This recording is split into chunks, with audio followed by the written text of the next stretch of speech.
So hello everyone, Christmas here, right? Merry Christmas. It's Christmas Day, and yeah, you saw the Golden Kamuy final episode one day after because of Christmas Eve and so on.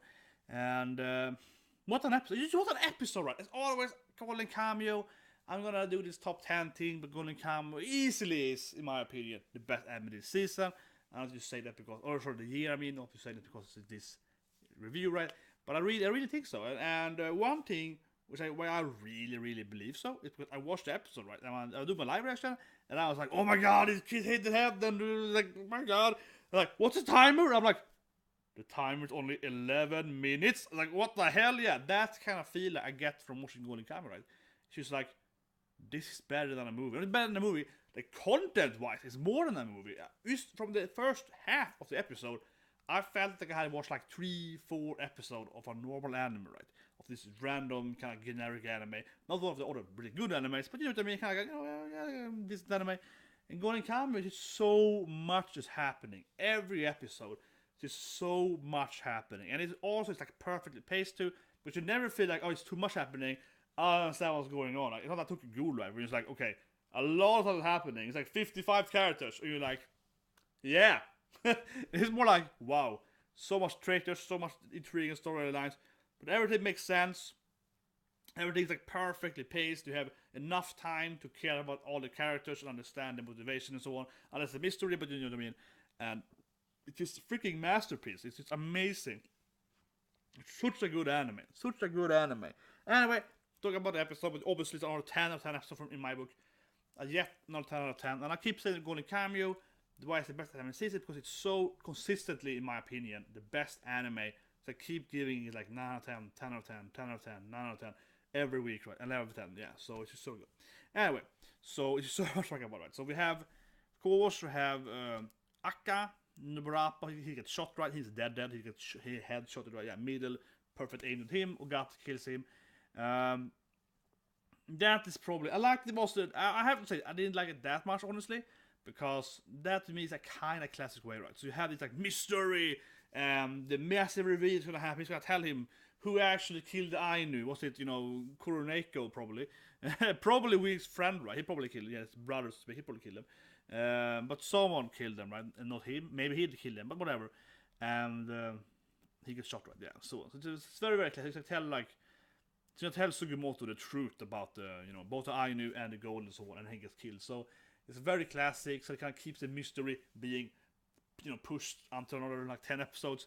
So I feel that was good, but also kind of like, it's kind of classic to just kind of like just push away the issue a further ahead there. But Sugimoto shot 2, and I almost thought he was gonna die first. But it was so noticeable shot at the headline, so I was like, I'm probably gonna survive, right? It's Immortal Sugimoto after all. And otherwise, I feel like Golden Kamuy could be an anime where they actually kill off the main character in this sense. At the final episode, it could actually definitely work there in Golden Kamuy, and then we could follow like, I don't know, a Sirpa or something. Yeah, I could see it happening, but I guess they didn't go that route. I'm happy they didn't because I think it was a little storytelling and so on. But still, though, I could see it happening. And then we had the whole knife stabbing, which I found interesting because, Inkarmat first, I thought she actually was gonna stab herself. Because I felt that he probably didn't stab her on purpose, or was stab her. I just didn't believe that for some reason. And then we actually see the battle, and we see them they're like struggling, and he accidentally falls into her, stabs her, right, and she tries to push it out. It's like, no, yeah, and it's like, so that's weird too, because he just assassinated, right, his friend, right. He's like, we gotta like kill them because they're gonna like, he betrayed their cause, right. But he's not willing to kill Inkarman, so he's still like a good.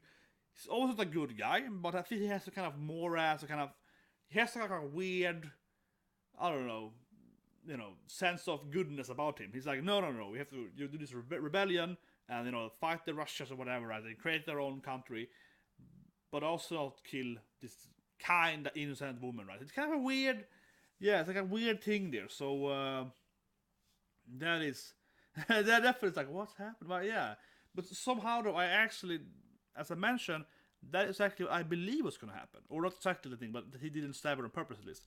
That was intentionally thinking too. So his character is definitely very complex. I need to see how that's gonna develop. And also Ogata joining him, I guess, is for the gold though, or does Ogata actually want to be a rebel? I don't think so. So Ogata is probably the biggest question why he joined him. So that happens, right? Of course, Hikata wins against the Warden. That's like whatever. Yeah, that was cool. I love the detail with the blood thing. That was really a badass, and that was just a good team going cameo. How to keep doing those very badass, like detailed battles, right? And they kind of win in like invention in the way so on, which is really, really good. But otherwise, I was like, yeah, okay, he beat him. Like that did like narrative-wise. That was obvious. Like, he was gonna beat this random Warden guy. We've seen him before.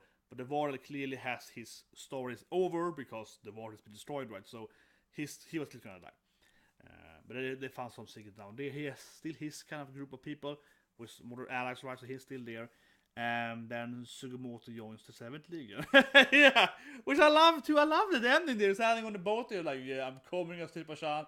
And it's allied up with the Navy, right? And the 7th Legion guys. And it's like, he just swap sides all the time. I think it's so good in Golden Kamuy because you know that the next season, which I hope is going to come next year, the next season is going to be like, you know, he's going to be out there and he's going to work for these guys and they probably will betray me at any moment. So I have to be, they're going to be traitors. I have to prepare myself and it's going to be another, you know, adventure with those guys and that's going to be like Hina with those people and so on. Like this season of Hina with Ogata and so on, right? So there's gonna be another Hina group there. So that is so good in Golden Kamuy. I cannot wait for season 3. Oh my god, I cannot wait for season 3. But I think that the best Combat Series episode again is that it felt like I watched a whole movie, but it's just one episode of Golden Kamuy. It's like, oh my god, it's so much content. It's so much content in this anime every episode. It's so amazing. Anyway, hope that's review. I know it's a little more distressed than usually is, but it's Christmas Day, still pretty early here, and I have to go now. I have to actually put the dog out and I have to go. But yeah, have a great day, guys. Hope that's the review, and I'll see you at least tomorrow. I'll try to do Bond Senpai, maybe to do today. Otherwise, back on this weekend with more anime. So the button is here.